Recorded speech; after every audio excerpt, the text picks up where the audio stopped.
Hello everybody, my name's Nicola and welcome back to my channel. This is the Frugal Cottage where we talk all things money to help you on your financial journey.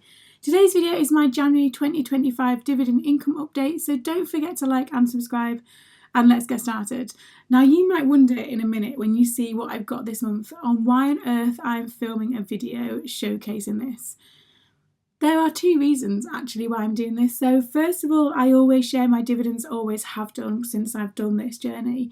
And second of all, I want to show that smaller numbers are okay and to be expected. And when you look on YouTube and some of the dividend income reports and journeys that there are, the numbers are absolutely vast and can seem so unachievable and so disappointing when you look at your own dividend journey, that I want to show that actually we all start from somewhere small, and in the end it's still money that you haven't had to do anything for and it will all add up in the end. So that being said, let's get into the very small dividend income that I received in January 2025.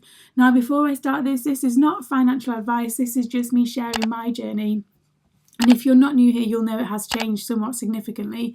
If you're new here, the dividend income or investment journey that I'm on used to be there as a means of early retirement. Now that probably will not be the goal any longer. However, this will supplement my retirement such as it is. So even though the numbers are really small, it's about the long game, and all investing should be about the long term, not short term. If you are looking at this, obviously do all your own research. I use Hargreaves Lansdown as my investment ISA and would really recommend those, and I will leave a link below in the description. That being said, let's get on. So I got paid from one holding this month, and it's a fund that I have a very, very, very small amount of. So yeah, the only thing that paid out this month for me was my Vanguard Pacific ex-Japan Income Fund. And when I say it paid out, the total for this was a huge £3.96, and that is it for my January 2025 dividend income. Can you see now why I said at the beginning, why on earth are you sharing this? I'm sharing this because £3.96 is still £3.96 I didn't have at the start of the year, and also it all has to start from somewhere, and so next year it will be bigger than that. The year after likewise. Okay, it's not a... It's I know it looks daft, to be fair, and it is a really small amount. However, we're sharing a journey, and I'm sharing this with you guys to hopefully inspire you that we all start somewhere small and everybody can do this. If I can, I'm like the most ordinary person, then you definitely can as well. So the next thing I'm going to share with you, or the only thing I'm going to share, to be fair, there's no point sharing the graph at the moment because it is just that, but I'm just going to share the other part of my spreadsheet with you and what it looks like. Okay, so this is the other part of my spreadsheet that I'm going to share with you. I'm not going to share the graph, even though I normally do, because there's no point with this number at the moment. However, you can see there that I have invested £100 of my own cash this month into my investment ISA. I made a promise in my dividend income update for December and the 2024 total. I made a promise to myself that every single month in 2025, no matter how small, I would invest something, because in 2024 I think I managed to do it 1 month out of the 12, and I've made a promise to myself that this year I will do this every single month, even if it is just £10. I want to be able to invest every single month to get back into the routine of doing that, if nothing else.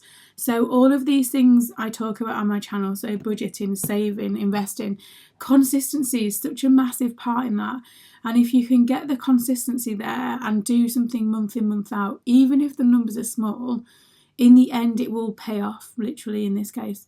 So I've invested £100 in January, and so that is the start of that journey this year in terms of me being able to invest my own money. So again, if you're not new here, I used to be able to invest £700-800 a month. My circumstances have drastically changed, and that's okay, and we're starting again. Will the numbers ever be that big again?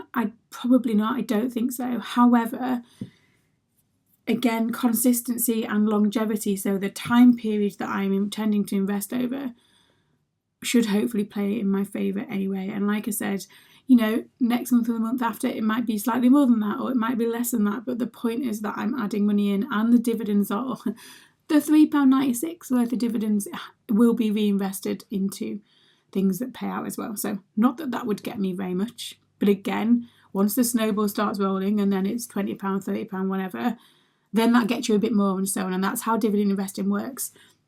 And also, because I get comments about this all the time when I mention about this, people like to comment, why don't you do it for growth? Dividends aren't as such as, and yeah, you do your own journey. And to be fair, so to talk about growth, for example, so I have a holding in Aviva, have done for a long time. So not only do they pay out a really good dividend, my holding over the time I've got that has also increased by 100%. So I'm getting the best of both worlds during this rather than focusing purely on growth. I'm getting the income and the growth in there for most of them. There's a couple that dip up and down, so HSBC do because it's a bank, they're slightly more volatile, as do SSE because it's an energy company. But on the whole, they are, the value of the companies also would go up. So yeah, dividend income is the main goal, but growth is a happy addition to that. So that is my dividend income update for January 2025, such as it is. I know it's small, but like I said, we all start somewhere, and hopefully this might inspire you to look at your own investment and say, do you know what, I'm going to give it a go. You will learn very quickly as you go about what your risk tolerance is and what on earth it all means. Did you receive any dividends this month? How is your journey looking? If you're going to start this year, what's holding you back? Join me on our journey and we can do it together. And as always, thank you so much for watching. I do appreciate every single like, comment, view on my channel. If you're not subscribed, I would really plead you to do so. I am aiming for 20,000 subscribers this year, which seems pretty impossible at this point. And I'll be back very soon with another video on all things to do with finance.